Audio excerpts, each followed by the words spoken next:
Today, I'm going to be talking with you about landfills, and I have 4 other DHEC presenters that are going to be talking with you about recycling, about landfills, about composting, and the impact that you have. So, I want to see how many of you have ever been to or seen a landfill before. Some of you have, I know, and if you have, you're probably thinking, oh yeah, it stinks. And it does. That's something that we call a methane gas that's emitted from a landfill. We're going to talk about that in a minute. It's not harmful to us because of the way that we're going to take it out. But this is what a landfill looks like, okay? So a landfill is, this is called a municipal solid waste or class 3 landfill. And all that means is that is a place where residential trash goes. So either you can have somebody pick it up in your house, like a trash collector, or you can take it. So municipal solid waste. Couple facts about landfills. The average, we have about 27 landfills in South Carolina. The size can range from 25 acres to 250 or maybe even 300 acres. But the average size is about 40 acres, which is about 30 football fields if you want a mental idea of how big it is. It's also very expensive. $40 million to build and maintain a landfill.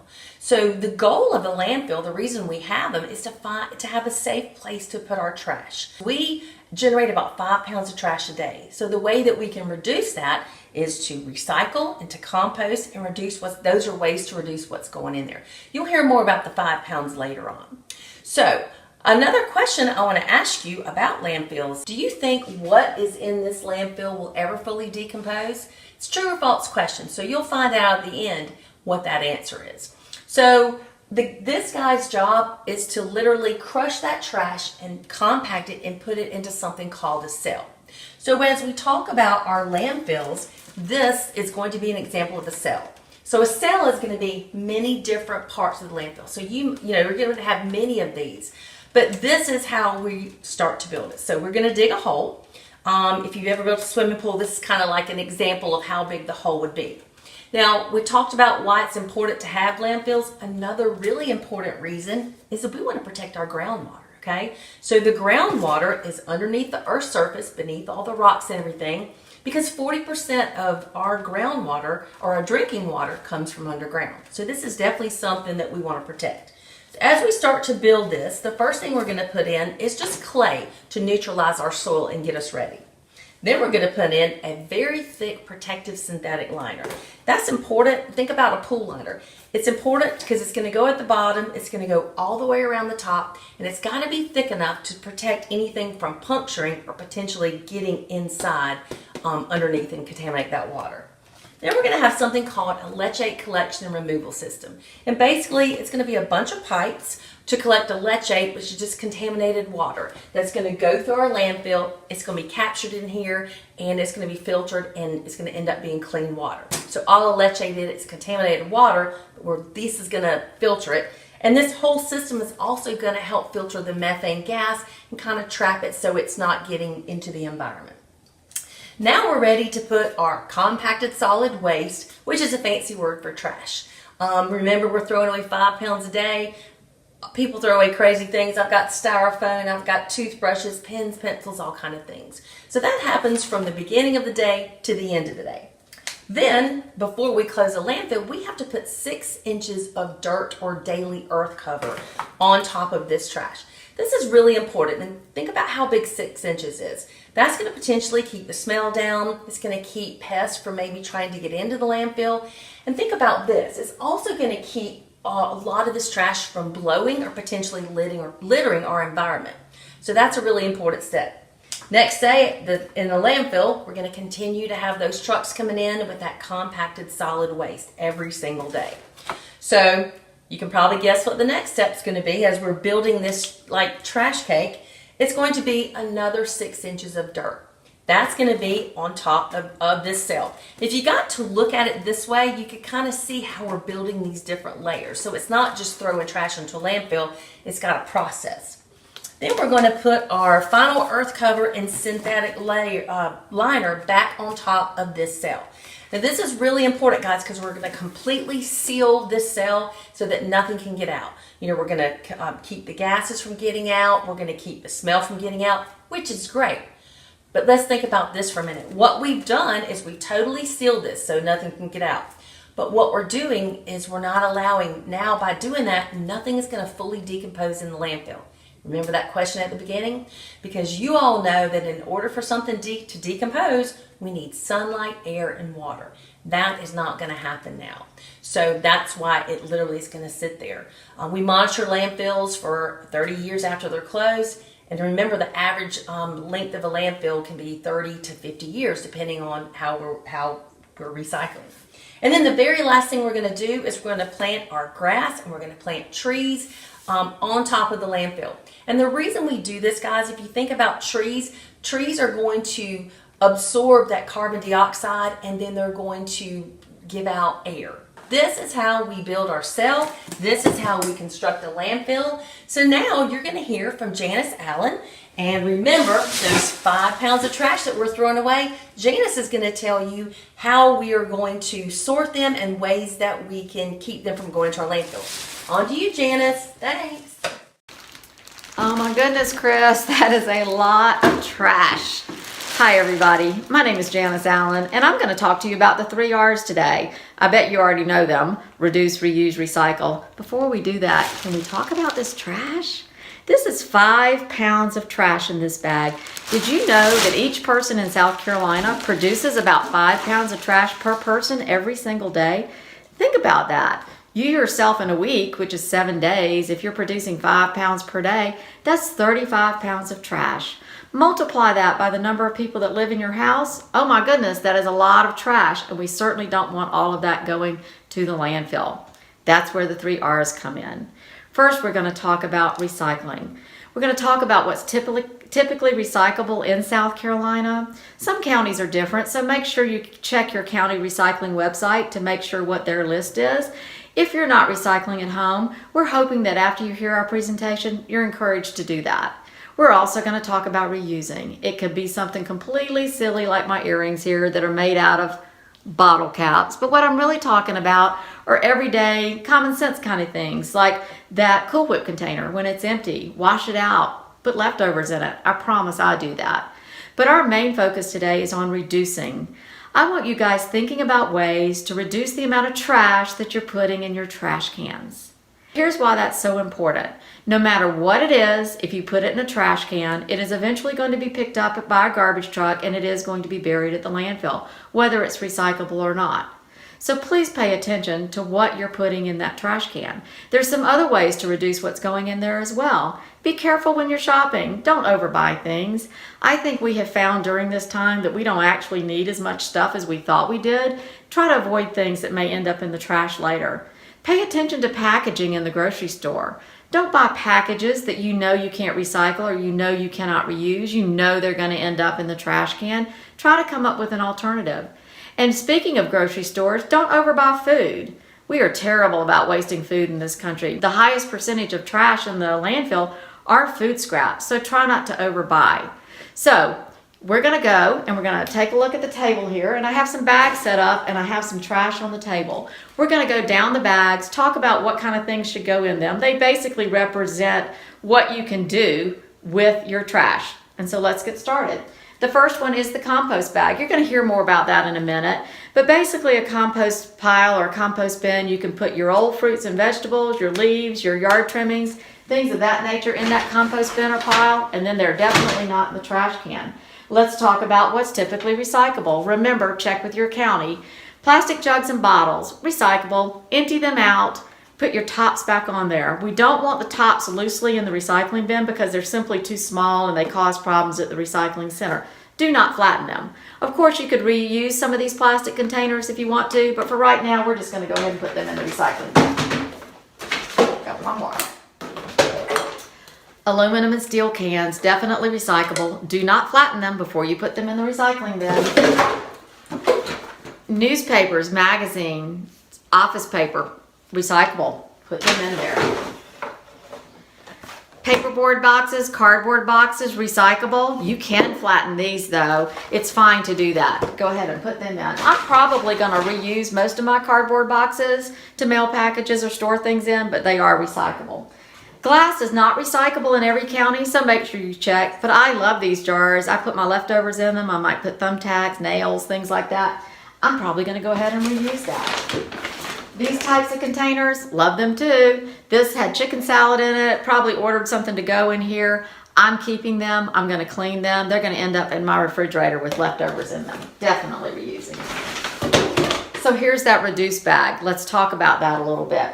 The first thing I want to talk about are plastic bags. Try not to bring so many plastic bags home with you. This is the number one thing that ends up in a recycling bin that should not. So I would like to see you reduce them and bring your own bags to the grocery store. It's an easy habit to get into if you just do it a few times. Styrofoam, not recyclable. You can take your styrofoam egg cartons and produce trays back to the grocery stores to recycle, but these styrofoam cups, these styrofoam plates, not recyclable. Try to reduce them, just avoid them. Here's some of that packaging I was talking about. Look at that big old piece of plastic. It had 12 apples in it. Just as easily could have come in a little plastic bag or even in a reusable produce bag like I carry with me instead of all that wasted packaging. I'm not going to buy that. I'm going to reduce it. Somebody actually gave me that. Now we're at the landfill bag. I wish that we didn't need landfills, but we do. There are things you can't recycle, things you can't reuse, and we would not ask you to. Dirty diapers, mine's not really dirty, but there's only one place for dirty diapers, and that is definitely in the trash and in the landfill. Nothing ropey like broken Christmas lights, old garden hoses, things of that nature. They need to go into the landfill as well.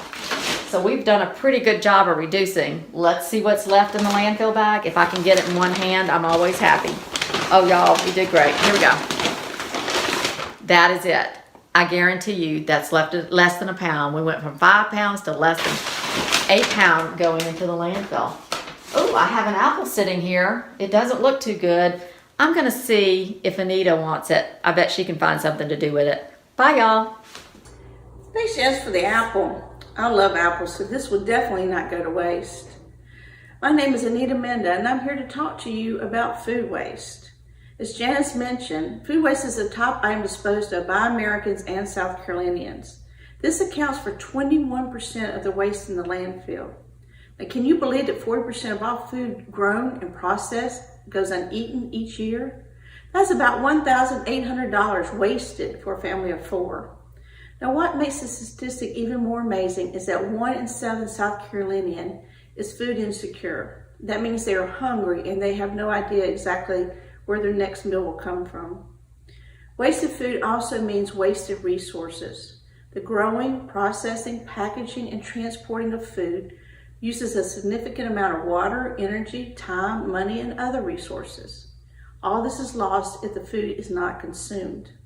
Now, all these numbers tell an unfortunate story about how much food is wasted. There is social, economic, and environmental impacts of that wasted food.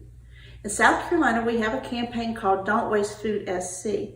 It's designed to increase awareness of this issue and provide information about what each of us can do to reduce food waste. Now, what can we do to reduce the amount of food wasted by our family? First, we could talk to our family about helping to plan meals. Always see what you have to use at home first before making a grocery list. Shop with your family and shop smart. Make that list and stick to it. You can help your family by Prep Smart. That means perishable foods should be prepared soon after shopping or do meal prepping. Freeze items to keep them fresh. And always keep your produce in the proper place. Don't fall for date labels. Food does not magically spoil on those days, and you can learn more about this on the link, Don't Waste Food SC. Love your leftovers. Brainstorm with your family about ways to make new meals from leftovers. Discuss buying fruit and vegetables directly from your local farmer. You can donate non-perishable items. Remember, 1 in 7 people in South Carolina are food insecure. Compost. If the food can't feed you anymore, maybe it can feed your garden. Remember Chris talking about how things never decompose in a landfill because they cannot get sunlight, water, or air? All of this food waste that we put in the landfill stays there forever. So for more tips on Don't Waste Food SC, you can visit scdhec.gov/don'twastefoodSC. You can also talk to your teachers about not wasting food at school and starting a share table so the food you don't eat in the cafeteria can go to other hungry kids. Composting would be a great thing to try while you're at home, and Stephanie's going to tell you all about it. Thanks, Anita. My name is Stephanie O'Rourke, and today we're going to talk about composting. I'm standing in my backyard beside my composting bin, and now is a great time for you to look into starting a family composting bin in your backyard. It's a very easy process, and it's a fun thing to do. The recipe is very simple. The ingredients that you need for composting are you need greens, you need browns, you need air, and you need water. It's more important to make sure that you have more browns than your greens in your recipe. So some examples of greens would be any of your household kitchen items that you end up throwing in the trash can. Leftover the apple cores, banana peels, eggshells, coffee grounds, and tea bags are part of the greens family too. The brown things that you need for your compost would be things that you find outside. Twigs, leaves, dirt, and newspaper is considered part of the browns group, so you rip the newspaper into smaller shreds. And obviously we need some water. The most important thing is to have not too much and not too little water. If you have too much water, it can make your compost really smell. And if you have too little, it doesn't activate the decomposition to start the process. And finally, air. It's important to add air to your pile at least once or twice a week. I use a pitchfork to turn the compost that's in my bin.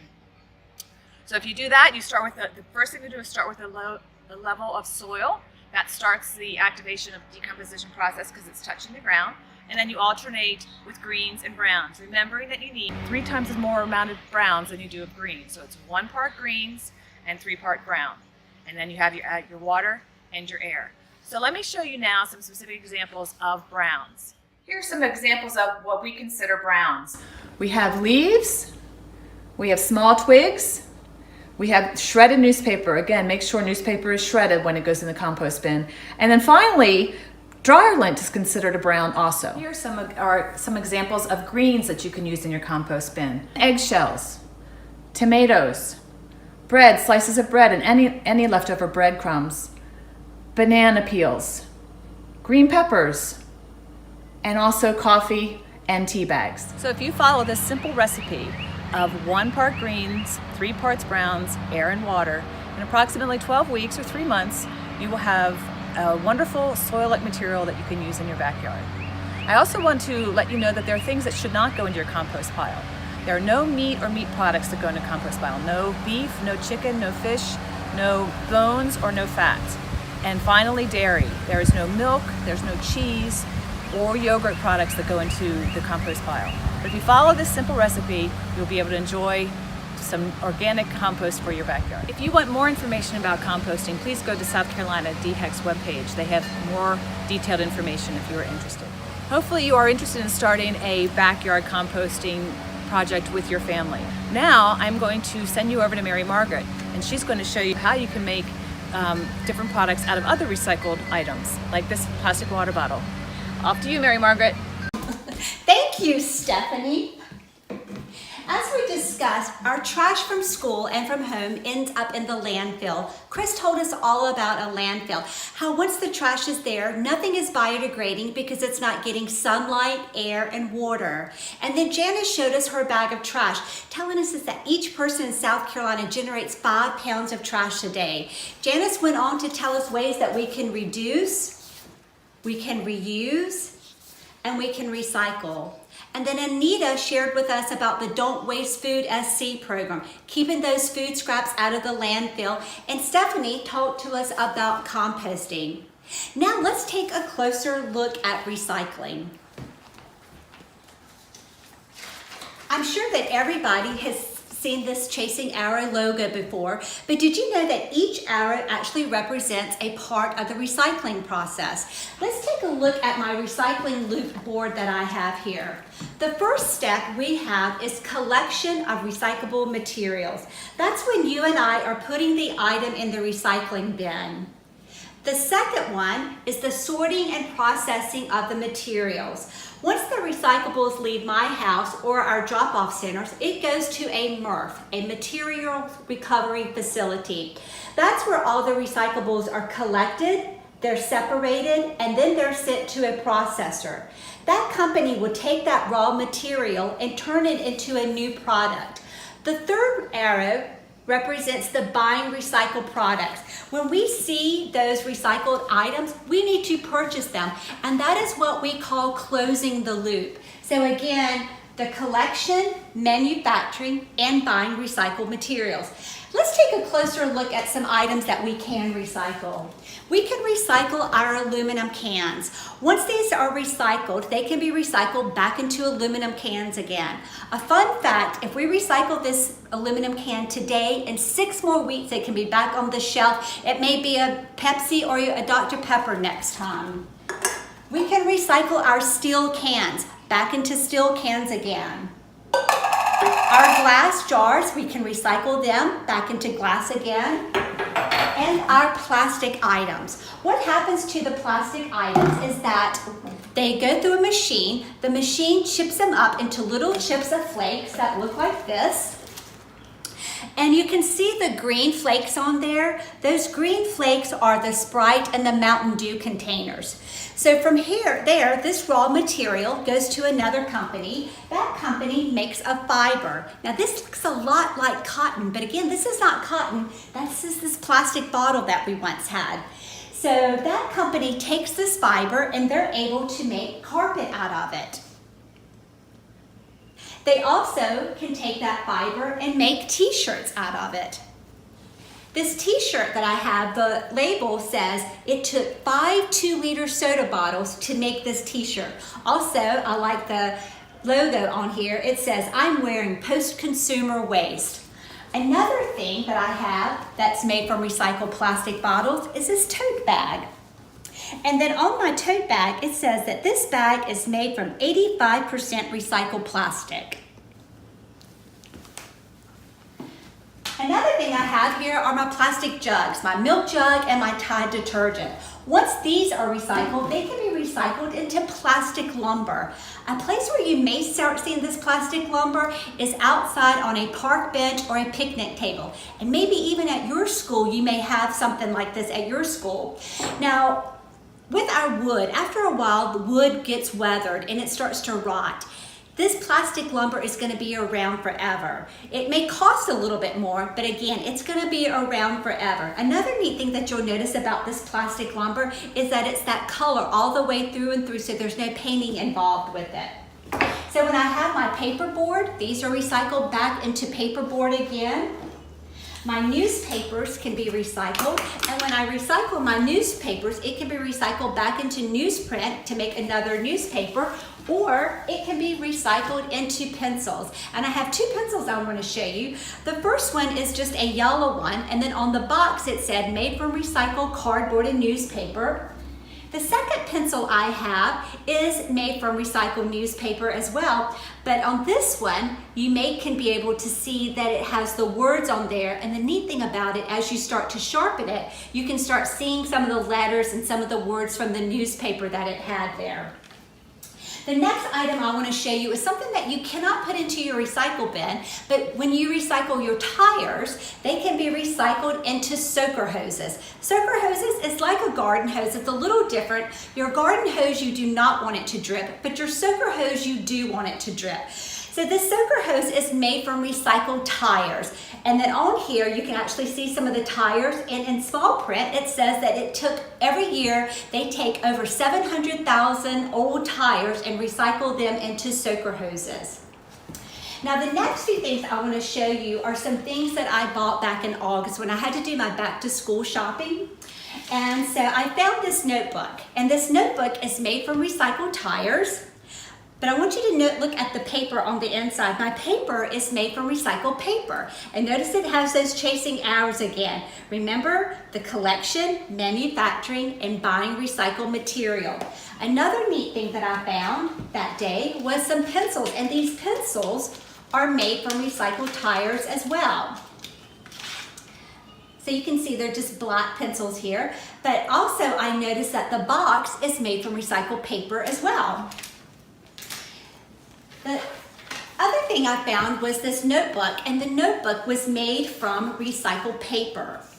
And the last item I want to show you is a fun one. It's one of my favorite ones. These ink pens are made from recycled plastic bottles. So in the fall, when it's time for you to go back to school shopping, or maybe even right now you may need some school supplies, look at your labels, find out the items that are made from recycled materials. So the next time that you recycle your plastic bottle or your aluminum can, remember you're saving natural resources and you're saving space in the landfill. If you have any questions or for more information, you can go to our website, scdhec.gov/recycle.